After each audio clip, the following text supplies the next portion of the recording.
campainhas para que se conclua a fala. O papel do mediador será de alertar os tempos de fala dos candidatos, introduzir as perguntas formuladas pela organização do evento e plateia e orientar o candidato quando sua fala não estiver alinhada com os objetivos do evento. Serão 3 mediadores se revezando ao longo do encontro. Os jornalistas Fábio Rubira, Roberto Castro e eu, Marcelo Hollenberg. As perguntas feitas aos candidatos têm origem ou da plateia ou da equipe organizadora do evento.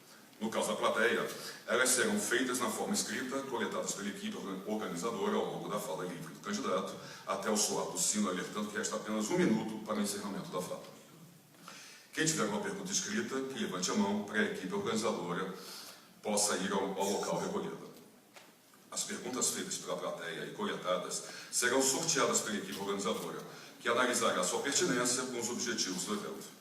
Em caso positivo, ela é encaminhada ao mediador para que ele a faça ao candidato. Em caso negativo, a pergunta será depositada numa urna de acrílico e disponibilizada para análise ao final do evento, caso haja demonstração de interesse do candidato ou de sua assessoria. Caso não haja quantidade suficiente de perguntas vindas da plateia, será feita uma pergunta previamente elaborada pela equipe organizadora. Perguntas da equipe organizadora também podem ser feitas ao candidato caso a fala livre dele não tenha atendido aos objetivos do evento. Pedimos, antes de mais nada, que o respeito e a cordialidade estejam sempre presentes ao longo do nosso encontro e que todos, tanto candidatos quanto a plateia, mantenham a atmosfera de tolerância, respeito e diálogo que esse evento inspira. Antes de passarmos a palavra ao magnífico reitor da USP, professor doutor Marco Antônio Zago, que abrirá oficialmente esse nosso encontro, gostaria de convidar a coordenadora do USP Debate, Bianca Checon, para que falasse rapidamente sobre esse projeto.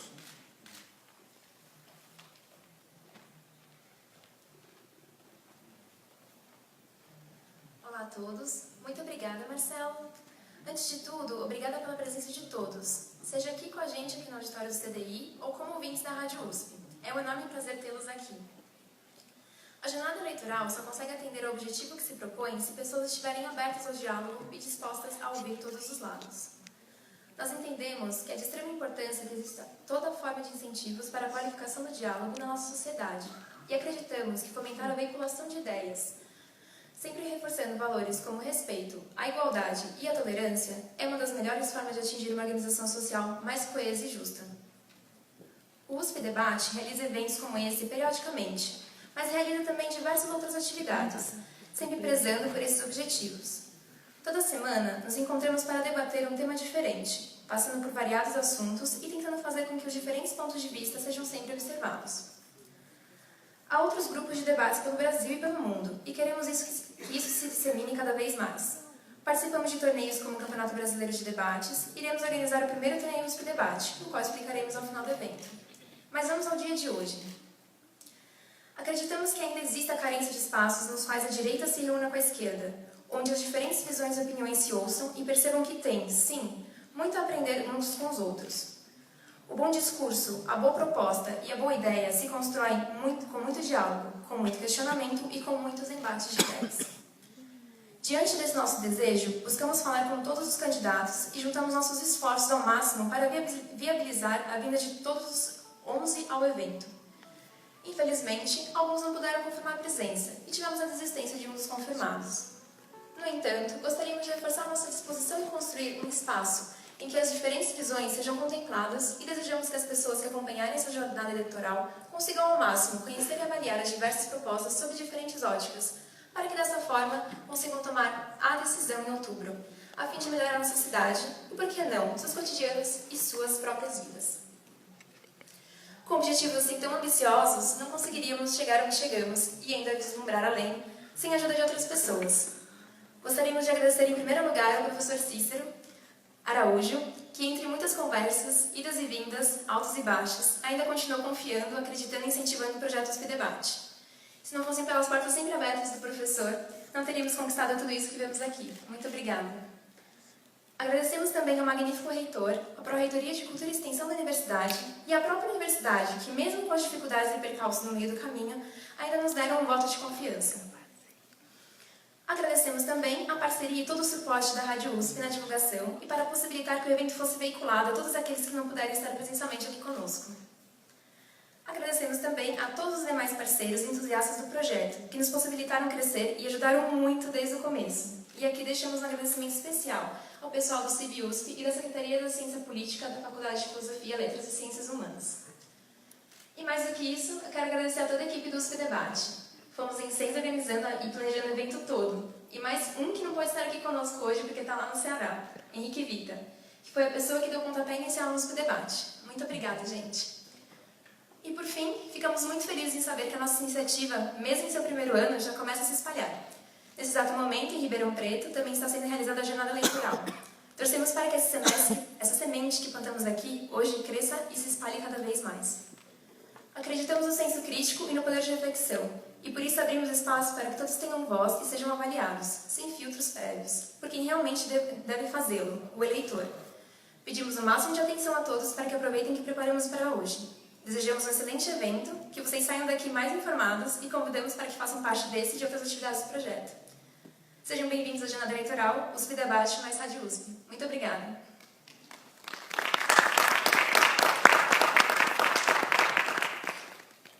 Obrigado, Bianca. Eu gostaria de convidar o professor doutor Marco Tonzago, magnífico reitor da Universidade de São Paulo, para dar início ao evento. Muito bom dia. Eu estou aqui muito feliz e muito entusiasmado. Eu quero agradecer inicialmente os organizadores, a Rádio USP e o USP Debates, na pessoa da Bianca e de todos os estudantes que participam e do professor Cícero Araújo por coordenar este projeto de estudantes e que tem um valor enorme na universidade. A Bianca diz que agradece a confiança apesar dos percalços. Eu digo que a Universidade de São Paulo confia enormemente nos seus estudantes. Os estudantes são a vida da universidade e estão aqui para aprender para a vida. E promover debates, confronto de ideias, é o elemento mais importante da formação na vida da universidade.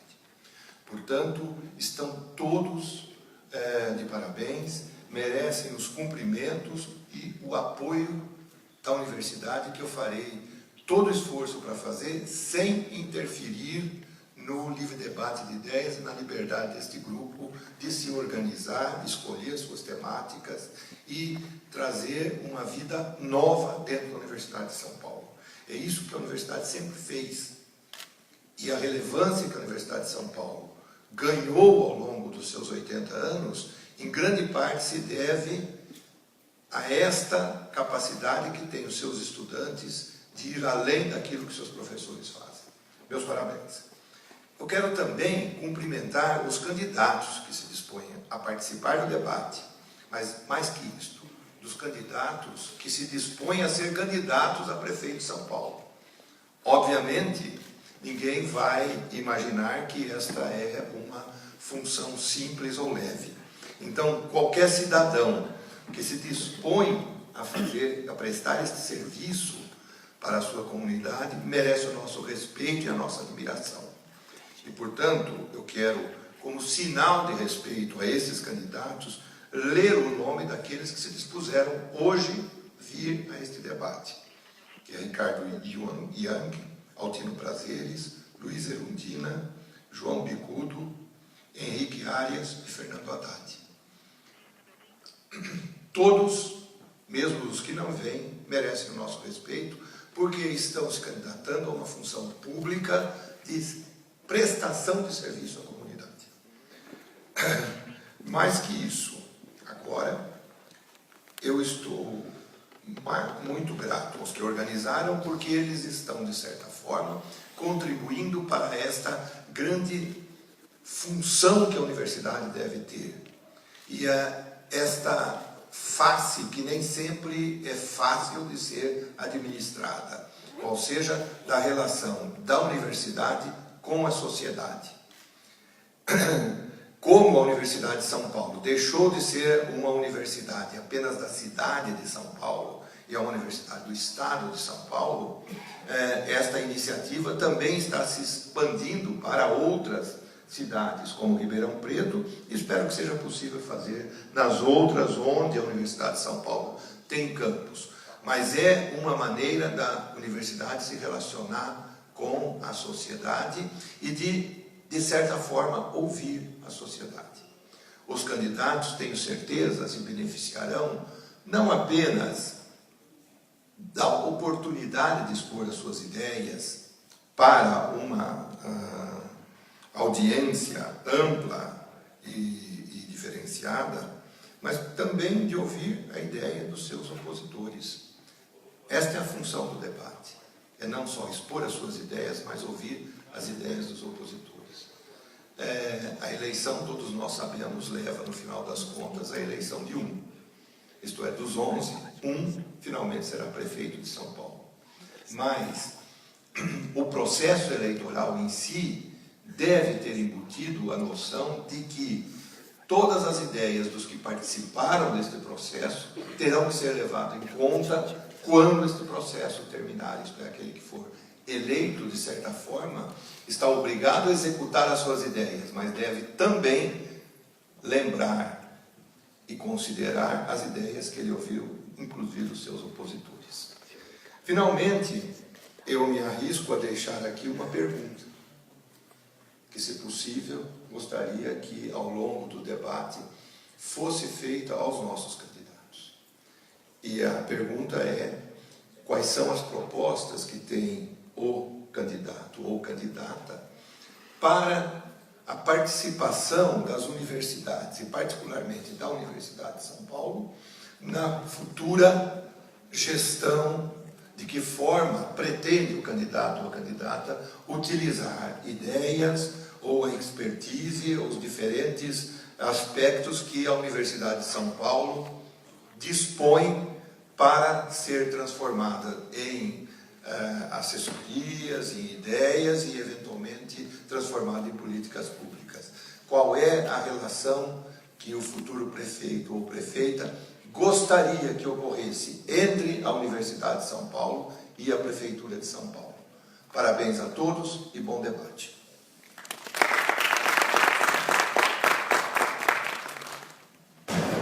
Ricardo Yang. Pós-graduado em administração, Ricardo Yang Silva é empresário e atual vereador da cidade de São Paulo. Por 2 vezes, ambas na segunda metade da década de 90, foi coordenador geral do Pensamento Nacional das Bases Empresariais, PNBE. Sua primeira disputa eleitoral aconteceu em 2010, quando, filiado ao Partido Verde, PV, concorreu ao cargo de senador pelo estado de São Paulo. Foi o 4º mais votado, recebendo mais de 4 milhões de votos, o equivalente a mais de 11% dos votos válidos naquelas eleições. Em 2012, com 42.098 votos, foi eleito vereador da cidade de São Paulo pelo Partido Popular Socialista, PPS. Neste ano de 2016, filiou-se à Rede Sustentabilidade, partido que ajudou a fundar e pelo qual concorre agora à Prefeitura da cidade de São Paulo. A candidata a vice-prefeita em sua chapa é Carlota Mimbola. Bom dia a todos que acompanham a jornada eleitoral aqui ao vivo da transmissão do auditório do Centro de Difusão Internacional da USP, ideias e propostas dos candidatos à Prefeitura de São Paulo. Nós ouvimos a apresentação do candidato Ricardo Yang, que já está aqui conosco. Candidato, bom dia, obrigado pela presença. Bom dia, meus parabéns aqui a vocês da USP, da Rádio USP, por essa jornada de debate. É tão bom quando a gente tem essa oportunidade de conversar sobre as ideias e as propostas para São Paulo. Gostaria de agradecer ao reitor, Marco Antônio Zago, que acabou de falar conosco, agradecer a Bianca pelo esforço que os estudantes vêm fazendo, do Cícero, do professor Cícero, que não está presente hoje, do professor Marcelo Rodeberg, que abriu aqui os trabalhos. Bom, nós vivemos uma civilização nesse século XXI que se caracteriza por cidades globalizadas, tecnológicas em tudo. Nós somos uma civilização urbana, mais de 55% da população mundial mora em cidades, e no caso do Brasil, nós estamos chegando a 87% das pessoas morando em cidades. Esse fenômeno ocorreu nesses últimos 50 anos. Portanto, o Brasil, como um país em desenvolvimento, desenvolveu cidades altamente desequilibradas, desiguais, confusas e caóticas. E a minha experiência na cidade de São Paulo, eu nasci em São Paulo, vivi a vida inteira em São Paulo, fui empresário em São Paulo, hoje sou vereador aqui, sempre me mostrou uma cidade que alternava, né? Carência, desigualdade e abundância e pujança. E eu sempre me perguntei, como é que uma cidade que tem tanta abundância, que tem o terceiro maior orçamento do país, que tem uma população equivalente ao país Portugal, quase do tamanho do Chile, pode sofrer tantos desequilíbrios. E a minha experiência como vereador, e eu me tornei político, inclusive, para conhecer a política por dentro, porque durante toda a minha vida, como militante das causas de responsabilidade social, de sustentabilidade, como empreendedor social, eu sempre olhava a política como uma coisa distante, meio impenetrável, difícil. E me tornei político para conhecer por dentro e para trazer a questão da sustentabilidade para o coração do debate político. E o que eu vi é que não há possibilidade, numa década que se caracteriza pela crise das mudanças climáticas, que não tenhamos uma política que obedeça aos princípios da cidade sustentável. Eu me perguntava como é que São Paulo pôde destruir, dissipar os seus serviços ambientais. Como é que São Paulo, por um lado, tem tanta abundância e, por outro lado, tem tanta carência? E por que que nós não conseguimos fazer a ponte entre essas duas coisas? E hoje eu tenho absoluta convicção de que, para implantar um programa nos princípios das cidades sustentáveis, para tornar essa cidade uma cidade regeneradora de serviços ambientais, uma cidade que tenha justiça social, que possa combater a desigualdade social e, ao mesmo tempo, seja uma cidade próspera, nós temos que mudar radicalmente o modelo de gestão. O modelo de gestão que está aí é um modelo de gestão completamente anacrônico para a cidade. Ele nasce de uma concepção política errada, de que para se ganhar as eleições você tem que fazer coligações eleitorais com o maior número de partidos que possa te dar tempo de televisão e possa te dar tempo de debate. Ao fazer essas coligações eleitorais, o prefeito ele se torna refém desses mesmos partidos e loteia a administração pública entre os partidos. Só para concluir essa apresentação. E os partidos, ao invés de ajudar o governo, acabam se apropriando das secretarias e a estrutura pública ela se cristaliza, ela se paralisa e não consegue governar efetivamente. Se nós não rompermos esse modelo e criarmos um modelo altamente descentralizado, permeado por uma inteligência em rede, que nós chamamos de modelo Waze de governar, nós não vamos conseguir romper esse círculo vicioso de uma administração pública escassa numa cidade de abundância. Bom, essa, portanto, a apresentação então inicial do candidato Ricardo Yang. Nós ouvimos também a sua biografia, falando um pouco da sua história. Agora nós temos então o período, que será igual para os demais candidatos, de 20 minutos para perguntas, as perguntas que já estão abertas. E nós vamos sortear um tema então para essa pergunta inicial, candidato, para a gente já começar então com essas questões. A pergunta é uma questão recorrente, né? O senhor citou aí, inclusive, dessa migração, né? O inchaço das cidades. A pergunta é sobre mobilidade urbana, Ricardo Yang. Quais são as suas principais propostas e ideias nesta questão da mobilidade? A solução para a mobilidade urbana hoje já não é mais segredo. O que era há 5, 6 anos atrás uma novidade, hoje não é. Nós temos que diminuir o uso privado do automóvel. E nós temos que multiplicar os modais.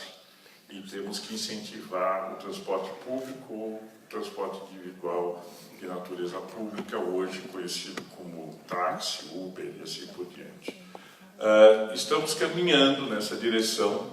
Eu acho que São Paulo está mudando a sua cultura em relação aos multimodais. As ciclovias foram uma iniciativa positiva nesse sentido. A regulamentação agora recente das plataformas de transporte individual estão contribuindo para que a classe média, principalmente, deixe os carros em casa e utilizem mais esse tipo de transporte.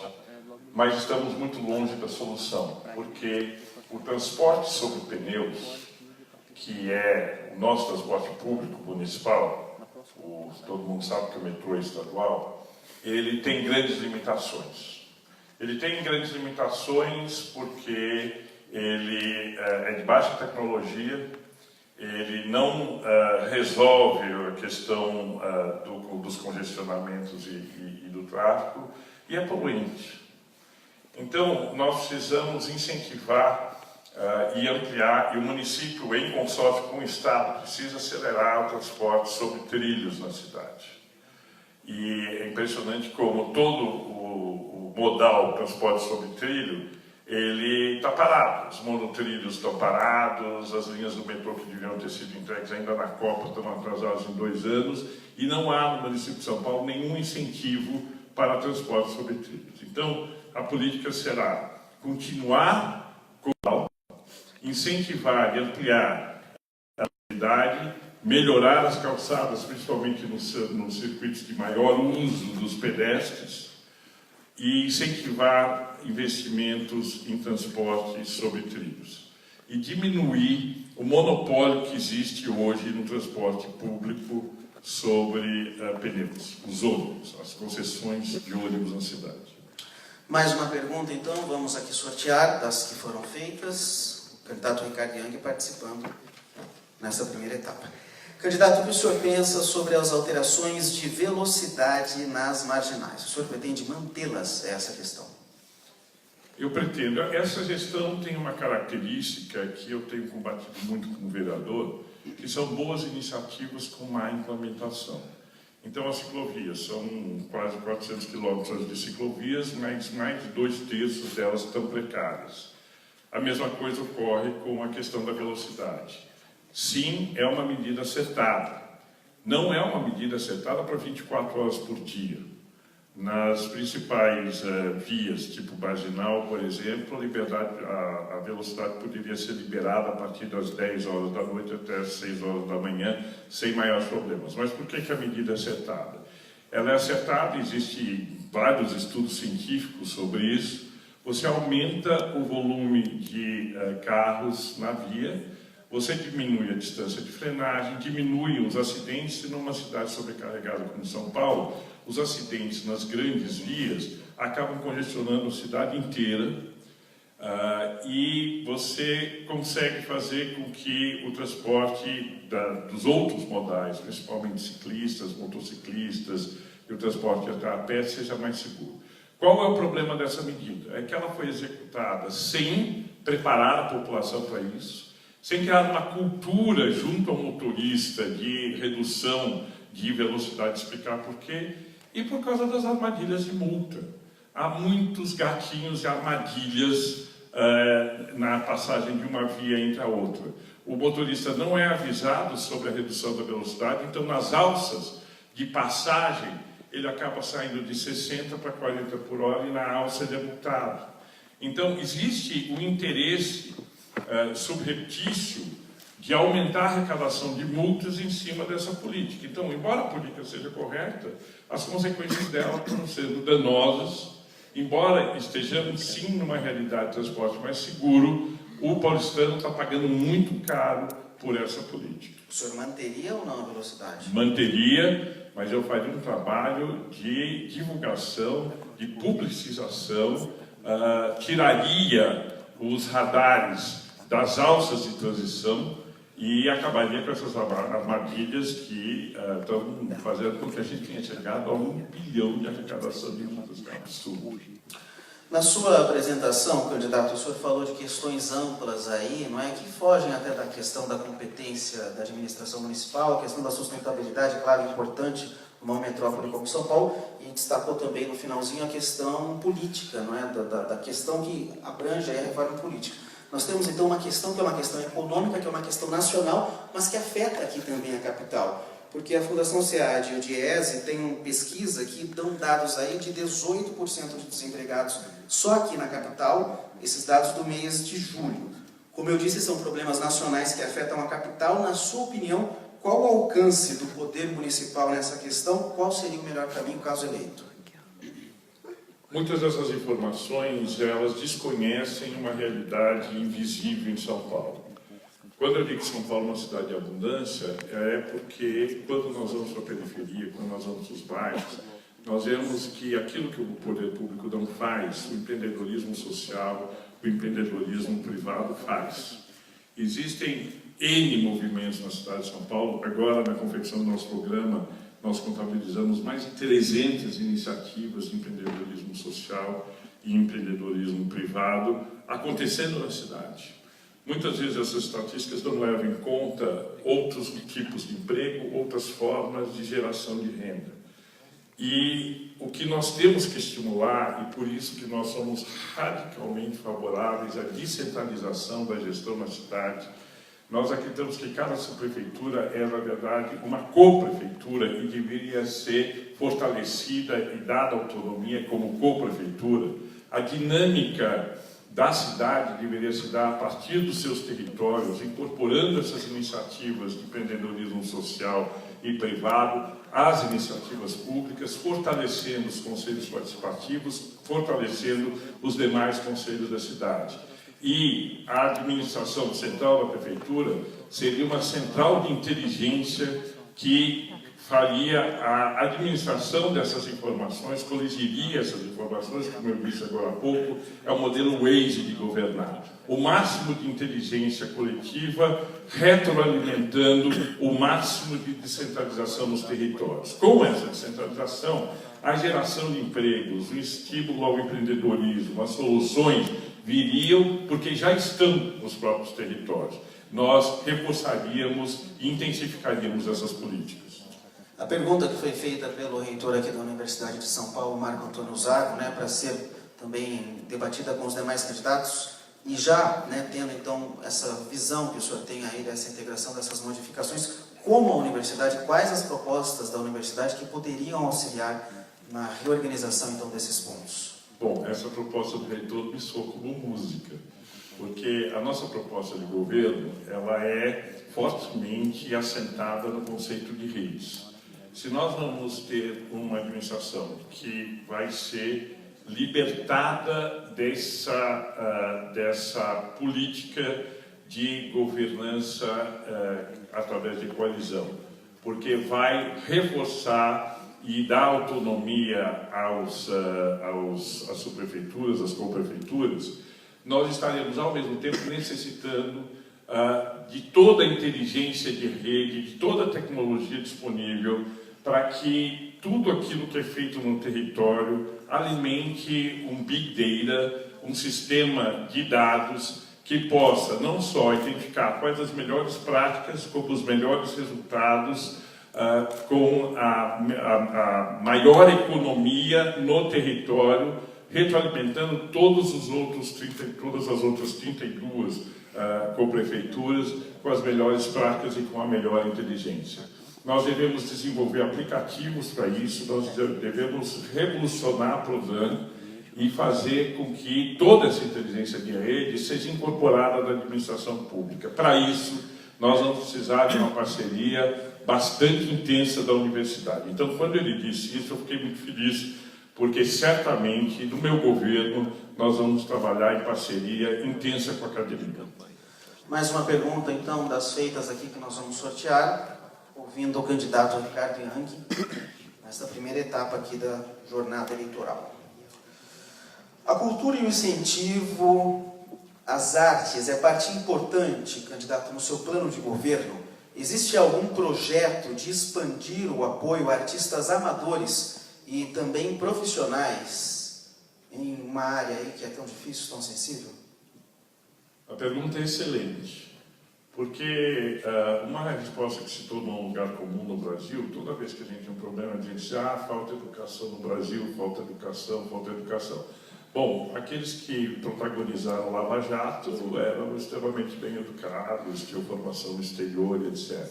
Não falta só educação, né? Falta uma cultura de civilidade, de formação política, de consciência política, integração social, combate à desigualdade. Combate à desigualdade se faz principalmente com esporte e cultura.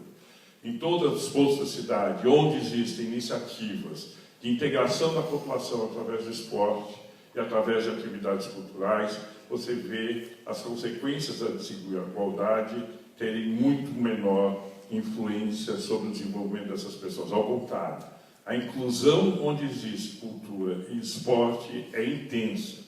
Portanto, agora há pouco eu falei sobre as iniciativas do empreendedorismo nas periferias, uma delas é na área de cultura.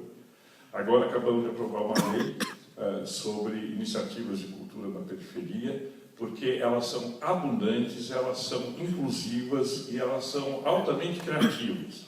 Portanto, o meu governo irá intensificar o incentivo à cultura, principalmente a cultura de periferia, que tem sido uma grande transformadora da realidade social de São Paulo. Mais um tema de ordem nacional, mas que também tem grande importância, grande relevância numa metrópole como São Paulo. O atual ministro da Saúde, Ricardo Barros, tem acenado para a adoção de medidas que tendem a diminuir a incidência de pacientes na saúde pública, aumentando o uso de planos privados. O senhor, como prefeito de uma capital como São Paulo, iria na mesma direção? Qual a sua opinião? Eu acho que essa pode ser uma solução, mas ela é muito paliativa. Nós temos uma cultura de medicina onde as pessoas se preocupam menos com a prevenção e muito mais com a profilaxia. Qualquer gripe, as pessoas vão para o hospital, para qualquer mal-estar, as pessoas vão buscar as UBSs e assim por diante. Isso se dá porque nós não temos uma cultura de saúde. E uma cultura de saúde se dá na prevenção. E essa prevenção se dá fundamentalmente através dos médicos de família. Uma experiência que já foi comprovada no mundo inteiro é que quando você tem médicos fazendo a prevenção, o esclarecimento e a educação das famílias, você diminui as filas nos hospitais, você diminui a busca pelos postos de saúde e assim por diante. Então, no meu governo, nós vamos intensificar a medicina de saúde, nós vamos ampliar a formação do médico de família e estamos estudando a possibilidade de criar, junto com a universidade, e vocês poderiam ser grandes parceiros disso, uma escola especializada em médicos de família, porque é essa medicina que nós precisamos desenvolver. Todo mundo sabe que saúde é um tema que está integrado à questão da sustentabilidade. Qualidade de vida e saúde estão relacionados. Você não resolve a saúde se você não resolve a qualidade de vida. Não resolve a saúde se você não resolve a qualidade do ar, a qualidade do alimento, a qualidade da água, do saneamento da cidade e assim por diante. Então, a saúde tem que ser abordada de forma sistêmica, integrada e preventiva. E essas serão as nossas políticas para a saúde.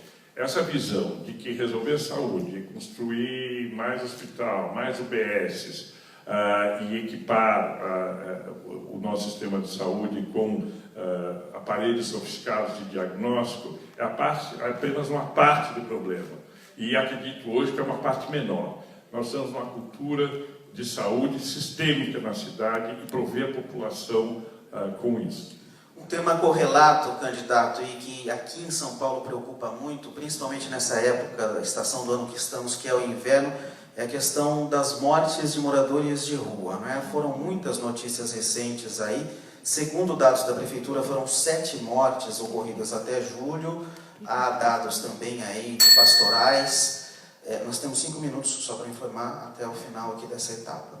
Bom, a questão é, as estatísticas gerais não envolvem apenas frio. 113 moradores de rua morreram até a metade do ano, segundo os dados das estatísticas. Como que o senhor resolveria esse problema que tem ligação social, mas também é uma questão aí também ligada à saúde, enfim, são vários aglutinados aí nessa preocupação. Eu acho que o morador de rua, em situação de rua, é uma das questões mais tristes que a gente tem na cidade. É um drama, é uma ferida aberta que a cidade procura ignorar. O grande problema do morador em situação de rua é que, em sua maioria, são pessoas doentes, ou têm problemas de dependência química, ou têm problemas mentais. Em pesquisa recente, se levantou que a maioria, inclusive, dos moradores de rua são pessoas com problemas mentais. Nós sabemos que nós temos uma grande deficiência na cidade de São Paulo, no Brasil em geral, em relação à saúde mental. Também sabemos que o morador em situação de rua, ele precisa de uma assistência individualizada. Cada caso é um caso, cada situação é uma situação. Hoje são 16 mil moradores em situação de rua que precisam de 16 mil atendimentos. E esse atendimento não é feito em baseada, não é feita de forma generalizada, não pode ser feita de forma generalizada, por isso que o Braço Aberto fracassou e por isso que muitas outras medidas fracassam. Primeiro, não existe no orçamento de saúde uma rúbrica destinada ao cuidado dessas pessoas nessa situação. Segundo, não há relação entre saúde e assistência social que possam dar a cada morador de rua a tríplice assistência que ele precisa, que é o médico, que é o assistente social, que é o psiquiatra ou o psicólogo. O morador de rua, ele tem uma dimensão de saúde, ele tem uma dimensão psiquiatra e ele tem uma dimensão de ressociabilização. E ao não se tratar dessa questão dessa forma, e isso custa, não custa só dinheiro, custa um acolhimento da sociedade de São Paulo a esse problema, nós não vamos resolver. E aí, quando vem as situações extremas, quando vem o frio, quando vem as secas ou vem as inundações, nós vemos as consequências de um problema que não é nem trabalhado nem prevenido. A política do morador de rua merece um fundo específico e destinado ao seu atendimento, onde tem que haver uma visão transversal do problema, que envolva saúde, que envolva assistência social, que envolva a questão de ressociabilização do morador em situação de rua. Candidato, já se aproximando então do final dos 20 minutos aí, a pergunta da organização do debate, do evento da jornada eleitoral, que a gente deixa como última questão aqui para o senhor responder, são vários problemas, a complexidade é grande. Caso eleito, quais os principais e imediatos pontos de ação que o senhor atuaria em sua gestão e por que esses seriam os principais imediatos? Eu atacaria imediatamente a questão da gestão da cidade de São Paulo. Ela é perdulária, ineficiente e sequestrada por interesses políticos que acabam sequestrando o próprio governo da cidade.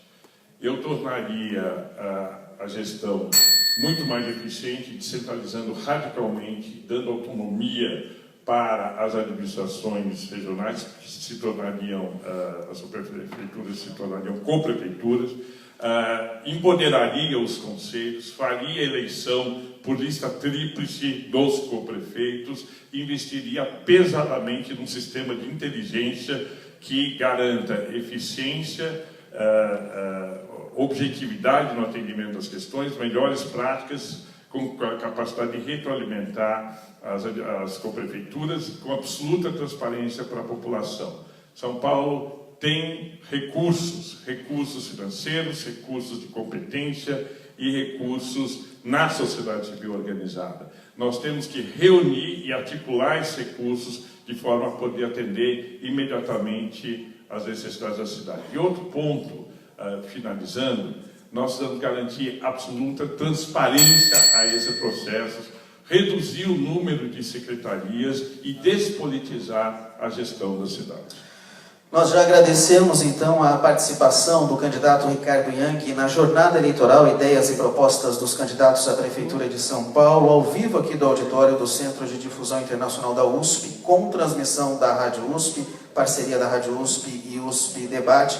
Candidato, muito obrigado por ter vindo, por ter participado dessa iniciativa, dessa proposta. O senhor tem aí os 2 minutos para o seu encerramento e considerações finais. Nós vivemos uma crise econômica e política no Brasil muito grave. E todos dizem e querem mudança. Nós vivemos também o desafio de um novo modelo de desenvolvimento, e a COP21 de Paris deixou isso bastante claro. E também precisamos de um novo modelo político. Desde 2010, a população do mundo inteiro tem saído às ruas dizendo que a democracia tradicional, representativa, não os representa. Portanto, estamos agora no momento de eleições, temos a oportunidade de fazer a mudança e todos os candidatos que estão aí, as coligações que estão aí, são, em geral, coligações tradicionais, da política tradicional, propondo soluções tradicionais. É hora de enfrentarmos e ousarmos a mudança. Eu sou candidato da mudança. A minha história de vida indica que é possível se fazer mudanças em larga escala quando nós temos a coragem de ousar, quando a gente tem a coragem de ir além daquilo que nos dizem que não pode ser ultrapassado. O desenvolvimento sustentável é um imperativo mundial. O combate à desigualdade é um imperativo mundial. Entender que o impacto da tecnologia está mudando a sociedade muda de forma exponencial e as nossas instituições estão retrógradas e precisam ser revistas em profundidade, estão aí e é uma obviedade para todos nós. É hora de fazermos diferente e se nós quisermos mudar, nós temos que mudar o nosso jeito de votar e escolher os nossos candidatos. E eu me coloco ao lado daqueles que querem mudar em São Paulo.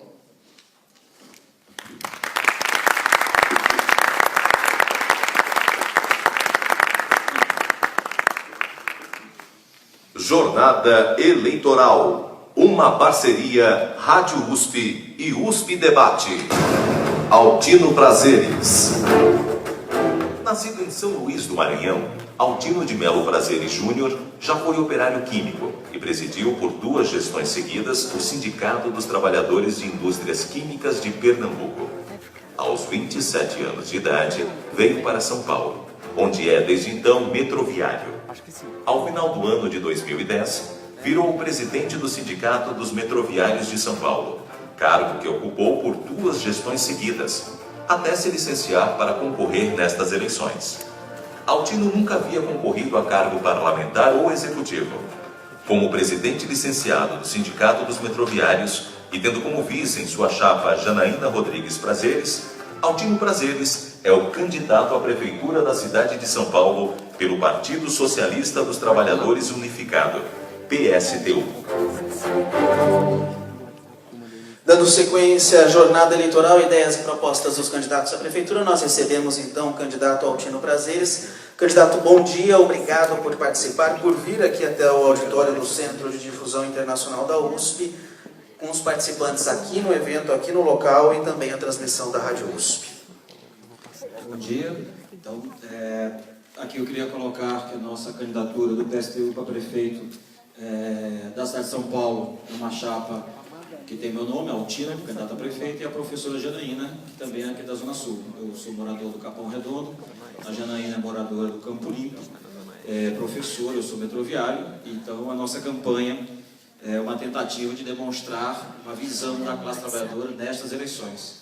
Primeiro eu queria dizer que é uma campanha eleitoral, esta campanha eleitoral na cidade de São Paulo, tanto para prefeito como para vereadores, não tem jeito, é uma realidade que está cruzada pelo tema nacional.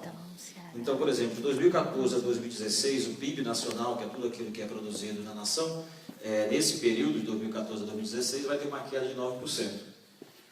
Está previsto isso ainda, ainda vai contabilizar o ano de 2016. E a conta da crise econômica mundial, que também se expressa no Brasil, querem que os trabalhadores paguem pela conta. De que forma? Uma das maneiras é exatamente reduzir os direitos dos trabalhadores a todo um projeto, vários projetos, que agora tomam mais força, de flexibilização das leis trabalhistas, exatamente para piorar a vida do trabalhador e aumentar a lucratividade das empresas. Os gastos sociais, a tendência é diminuir os gastos sociais e, com isso, piorar a situação da classe trabalhadora e da população mais pobre, além do caos no serviço público. O que não estava no planejamento desta crise, desta situação, era o desgaste que teve o governo do PT e o governo da Dilma, que depois de 13 anos, governando junto com os empresários, lembrem-se que o Lula governou com José Alencar, que era um empresário, dos grandes empresários do país, que faleceu, que era o presidente, na época, da Federação das Indústrias de Minas Gerais, governou junto com os empresários, sem grandes sobressaltos. O sobressalto se deu exatamente quando perdeu a popularidade o governo do PT e o governo da Dilma. Houve uma ruptura de boa parte da classe trabalhadora, da classe operária e da juventude, dos mais pobres, com este governo, e criou uma crise muito forte. Diante dessa situação, a burguesia teve que improvisar com o Temer, que também tem uma popularidade baixíssima. Esta improvisação com o Temer também há uma cobrança. Então, os grandes empresários agora querem que o Temer e este Congresso, que está todo envolvido em processo de corrupção, eles façam leis, regras, tudo isso para exatamente que os trabalhadores e a população mais pobre paguem por esta crise. Nesse sentido, dificultar a aposentadoria, diminuir os gastos sociais, o tema da dívida pública, todos esses temas têm grande importância neste debate. Na nossa opinião, estas eleições, todos os candidatos de alguma forma vão se referir ao tema nacional. Na nossa opinião, nós achamos que nós temos que tirar o Temer, fora todos eu estou me referindo a este Congresso corrupto, que está querendo fazer leis que prejudicam os trabalhadores e a população mais pobre. E, na nossa opinião, quem deve pagar por esta crise são exatamente os grandes empresários que se beneficiam com a sociedade, eles que deveriam pagar a crise, não os projetos que estão no Congresso Nacional, que na verdade querem que os trabalhadores paguem por esta crise. Na cidade de São Paulo, nós temos vários candidatos. Boa parte dos candidatos são empresários ou ligados a empresários. Aí o Dória, o Russomano, são diversos candidatos ligados aos empresários que nós não temos, obviamente, acordo com este setor. A Marta, que era do PT, hoje é do PMDB, e tem um vice, que é o Matarazzo, que até um dia desse era do PSDB, agora está junto do PMDB mesmo, que é o do Temer. Na nossa opinião, governa, ou pretende governar, também para os grandes empresários. Os interesses não são dos interesses dos trabalhadores. O Haddad do PT, ele tem o mesmo problema da Dilma. A aliança, a tentativa de fazer aliança com os empresários, governar junto com os empresários, na nossa opinião, não resolve o problema, muito pelo contrário. E a Erundina, que era do Raízes, agora se filiou ao PSOL e é uma candidata, eu estou falando isso para fazer uma diferença dos projetos. Fala em governar para todos ou governar para os cidadãos, nós fazemos uma diferença. Nós queremos governar para os trabalhadores, para a população mais pobre, para os mais explorados e os oprimidos. Então, por exemplo, não tem como fazer um projeto onde você atenda a todos, se você considerar todos o Dória, os grandes empresários, as grandes mansões. Nós vamos fazer um projeto para a periferia. Esse é o projeto do PSTU. E queria dizer para você o seguinte, as eleições não vão mudar, não vão ser a fonte das grandes mudanças. Vão ser exatamente a luta dos trabalhadores. E nós participamos das eleições para poder exatamente divulgar um outro projeto, um outro pensamento. Na nossa opinião, por exemplo, uma das primeiras atitudes que teriam que ter na Prefeitura de São Paulo era suspender o pagamento da dívida do município para a União, que é repassada para os maiores agiotas do planeta, que são os grandes bancos. Essa é uma medida para poder ter dinheiro para fazer atender bem a população mais carente da cidade de São Paulo. Aproveitando então essa questão lançada aqui nesses 5 minutos de apresentação do senhor, candidato Altino Prazeres, nós temos aqui uma das questões da organização aqui da jornada eleitoral, que são os pontos de ação, né? Quais os principais pontos de ação que o senhor pretende implementar em sua gestão como prefeito aqui da capital e por quê? Um tema, já adiantei, é a suspensão do pagamento da dívida da União, fazer uma auditoria sobre esta dívida, para que grande parte do orçamento da cidade não vá exatamente para os grandes bancos, para os agiotas, para permanecer a forma como está. Um outro tema muito importante, como eu sou metroviário, tem o tema da privatização ameaçada pelo Alckmin, de privatizar o metrô de São Paulo, já fez a privatização do metrô da linha 4, agora a linha 5 e o monotrilho, que é do Estado, mas tem uma participação do município. Na nossa opinião, o Transporte de São Paulo nós somos contra a privatização do metrô de São Paulo. Achamos que, na verdade, pensar no transporte de São Paulo para beneficiar os grandes empresários, a sua lucratividade, está na contramão daquilo que a população quer. A população quer um transporte bom para a sociedade e não rima, na nossa opinião, com o lucro dos grandes empresários. Nesse sentido, por exemplo, os ônibus de São Paulo continuam tendo uma grande lucratividade para os grandes tubarões, que a gente chama, do transporte público da cidade de São Paulo. Temos que voltar a ter uma CMTC, que é uma empresa pública, uma empresa estatal de ônibus, para poder que o transporte não seja para atender os interesses dos empresários, para atender bem a população. Então, repensar, por exemplo, o modelo de transporte. Mas não só o transporte, nós temos a saúde, a educação e outros temas. Uma forma que nós pretendemos e achamos que seria importante para governar é que a prefeitura não ficasse presa com aquela Câmara de Vereadores, mas sim governasse junto com a população e, na nossa opinião, fazer assembleias populares nos bairros, com os sindicatos, associações de moradores, as diversas formas organizadas através de conselhos populares, para que a gente pudesse decidir o destino e, particularmente, o dinheiro da cidade. Não pode ser que a cada prefeito e a cada pessoa que vai chegando no governo vai definindo a sua forma de governar sem conversar com a população, os mais interessados. E, na nossa opinião e na nossa proposta, deveria ser governado através de conselhos populares, onde a comunidade, os trabalhadores, pudessem, de forma organizada, decidir cada detalhe, o orçamento, por exemplo. Nós vamos então às questões feitas aqui pelo público participante, ao candidato Altino Prazeres. Como o senhor vê a redução de impostos para estimular o consumo, melhorando a economia? Se for a redução de impostos para os trabalhadores e para a população mais pobre, faz sentido. Por exemplo, tem uma parte da cidade, diante da crise econômica, que está desempregada.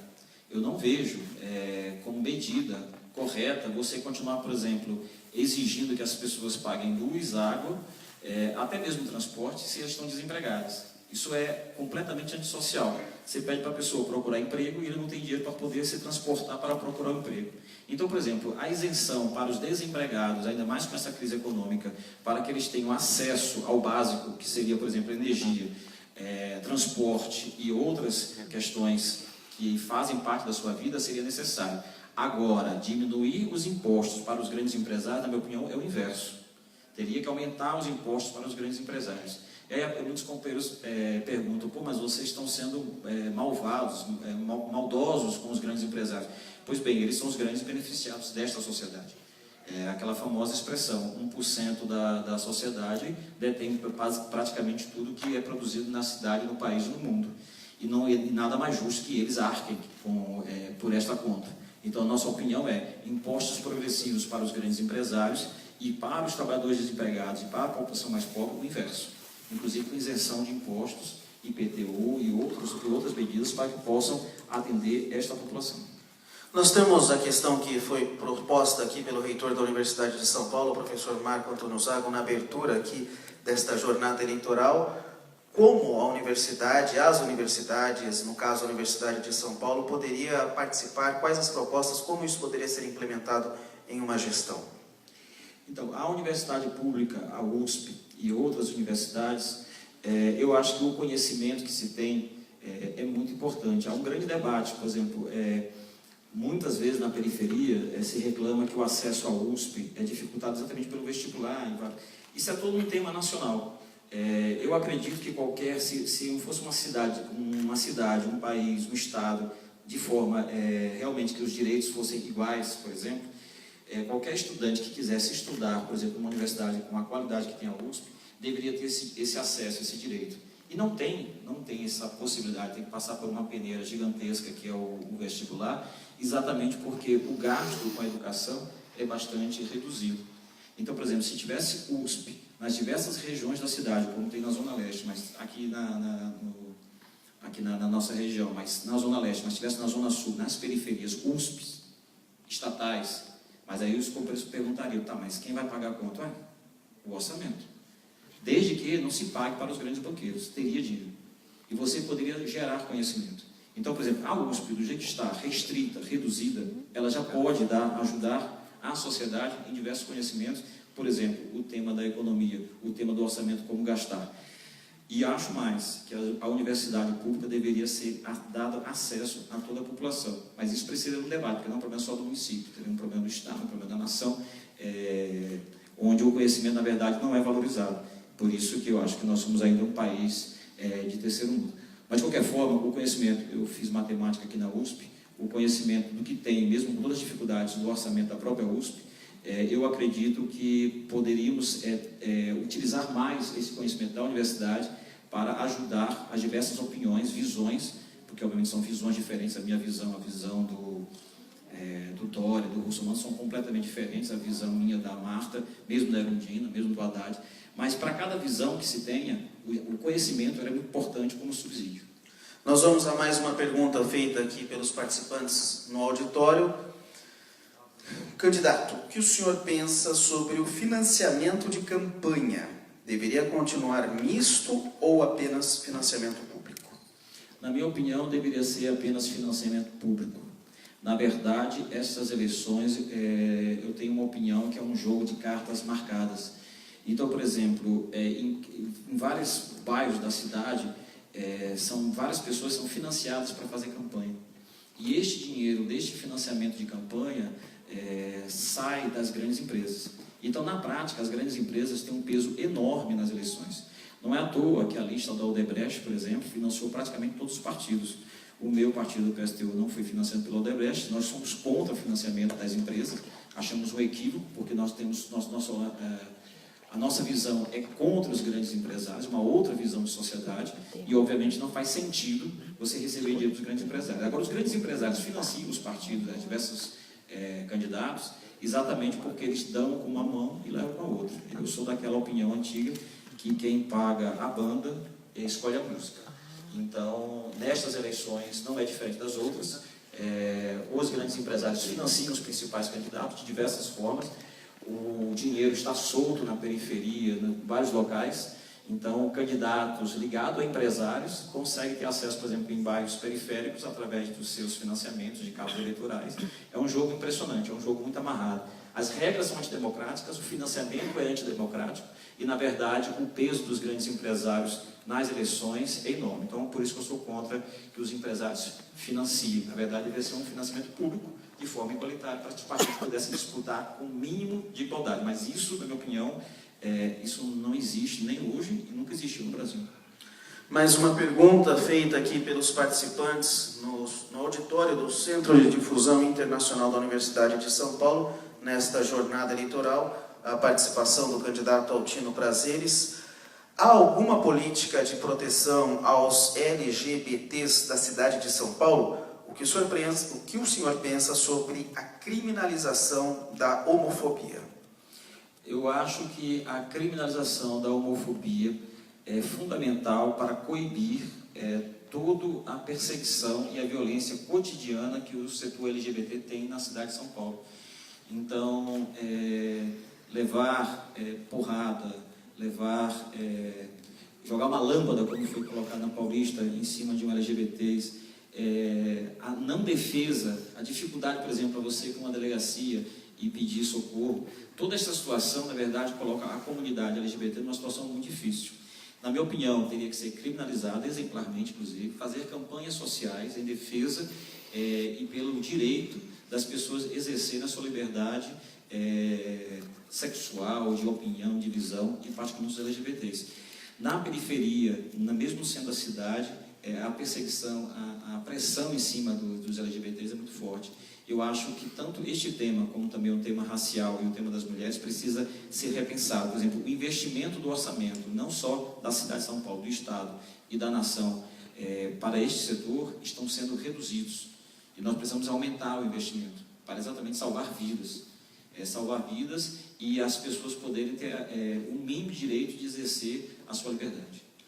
Mais uma pergunta aqui sorteada, então, dos participantes. Como o senhor, candidato Altino Prazeres, pensa em diminuir a desigualdade social aqui na capital?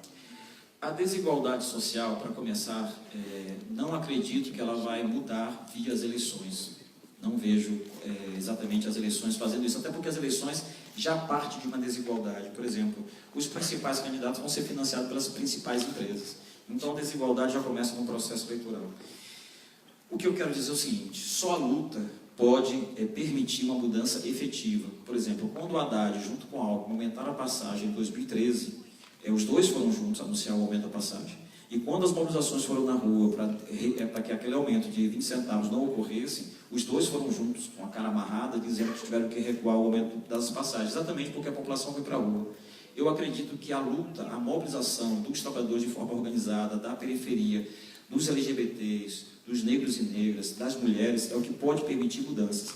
A desigualdade social, por exemplo, na prefeitura poderia ser, em parte, mas não totalmente resolvida, se o governo que entrasse, ou pelo menos, por exemplo, nosso projeto é este, a gente não dissesse, queremos governar para todos, queremos governar para a sociedade, como boa parte dos empresários e candidatos dizem. Eu nunca vi um candidato chegar e